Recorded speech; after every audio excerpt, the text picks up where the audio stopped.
ফেটে পড়ছে রঙের রোশনাই, তাতে নানা রঙের খেলা। গ্যাসের প্রকাণ্ড এক পরিসরে মহাকাশের মিশকালো অন্ধকারে ঝলমল করছে আলো। এ কোন খেলায় মেতে উঠল ব্রহ্মাণ্ড?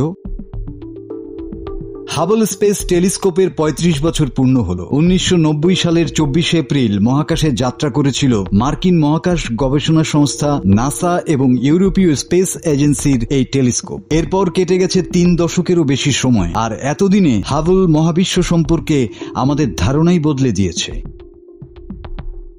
এতদিনে হাবল ১৬ লাখের বেশি ছবি তুলেছে, ১৩.৪ বিলিয়ন আলোকবর্ষ পথ ঘুরেছে, আর পৃথিবীতে এই টেলিস্কোপকে ঘিরে প্রকাশিত হয়েছে প্রায় ২১,০০০ বৈজ্ঞানিক গবেষণাপত্র। পাশাপাশি হাবলই প্রথম মহাকাশ থেকে একটা গ্রহাণুকে ভাঙতে দেখেছে। মিল্কি ওয়ে ও অ্যান্ড্রোমিডা গ্যালাক্সি যে একদিন ধাক্কা খাবে তাও আমাদের প্রথম নিশ্চিত করেছে হাবল। এমন আরো কত কি যে এই টেলিস্কোপ আবিষ্কার করেছে তা বলে শেষ করা যাবে না। এই বিশেষ দিনে মহাবিশ্বের রূপ ফুটে উঠেছে হাবলের নতুন এই চোখ ধাঁধানো ৫টি ছবিতে।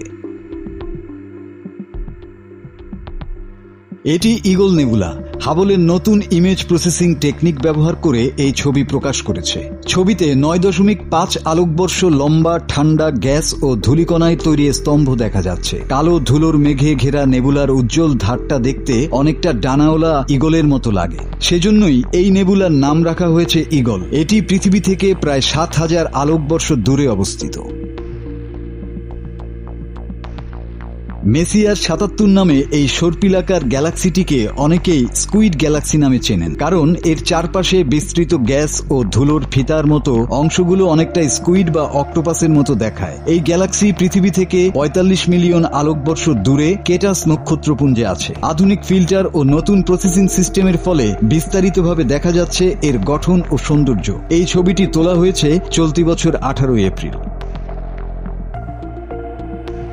একসঙ্গে ইনফ্রারেড, অপটিক্যাল এবং আল্ট্রাভায়োলেট আলো ব্যবহার করে হাবলের তোলা প্রথম ছবি এটি। ছবিটি এনজিসি ৩৪৬ নামে এক ঝাঁক নতুন নক্ষত্রের। এখানে প্রায় ২৫০০ সদ্য জন্মানো তারা আছে। অনেক তারা আমাদের সূর্যের চেয়েও বড় এবং সেগুলো থেকে ছড়ানো নীল আলো দারুণ উজ্জ্বল। এটি পৃথিবী থেকে প্রায় ২ লাখ আলোকবর্ষ দূরে টুকানা নক্ষত্রমণ্ডলে অবস্থিত। এই গ্যালাক্সিতে ভারী উপাদানের পরিমাণ মিল্কি ওয়ের তুলনায় কম। মহাবিশ্বের একদম শুরুর দিকে এমন অবস্থায় ছিল। এই ছবিটির নাম মহাজাগতিক গিটার। মহাকাশে অনেক গ্যালাক্সি এলোমেলোভাবে ভেসে বেড়ালেও অনেক সময় মহাকর্ষের টানে একে অপরকে আকর্ষণ করে একসঙ্গে থাকে। এআরপি ১০৫ তেমনই একজোড়া গ্যালাক্সির মিলন। সর্পিল গ্যালাক্সি এনজিসি এবং উপবৃত্তাকার গ্যালাক্সি এনজিসি বি মিলে তৈরি হয়েছে এই বিশাল তারার লেজ। এই অঞ্চলে নতুন নক্ষত্র তৈরি হচ্ছে। ২ গ্যালাক্সির ধাক্কায় ছিটকে যাওয়ার অংশ থেকে এই অঞ্চল তৈরি হয়েছে। এই অঞ্চল প্রায় ৩,৬২,০০০ আলোকবর্ষ লম্বা। এজন্য এর নাম রাখা হয়েছে মহাজাগতিক গিটার। এবং সর্বশেষ সোমব্রেরো গ্যালাক্সি। এই গ্যালাক্সিটি পৃথিবী থেকে ৩ কোটি আলোকবর্ষ দূরে ভার্গো নক্ষত্রপুঞ্জে অবস্থিত। এর মাঝখানের উঁচু ফোলা অংশ আর চওড়া ডিস্ক দেখতে অনেকটা মেক্সিকান টুপি, সোমব্রেরোর গোল মুকুট ও চওড়া প্রান্তের মতো। গ্যালাক্সিটি এখন আর বেশি নক্ষত্র তৈরি করতে পারছে না, তবে এর কেন্দ্রে আছে একটা সুপার মেসিভ ব্ল্যাক হোল। সেটা আমাদের মিল্কি ওয়ের কেন্দ্রে রাখা ব্ল্যাক হোলের চেয়ে ২০০০ গুণ বড়। মাসুদ হাসান, বাংলা টিভি।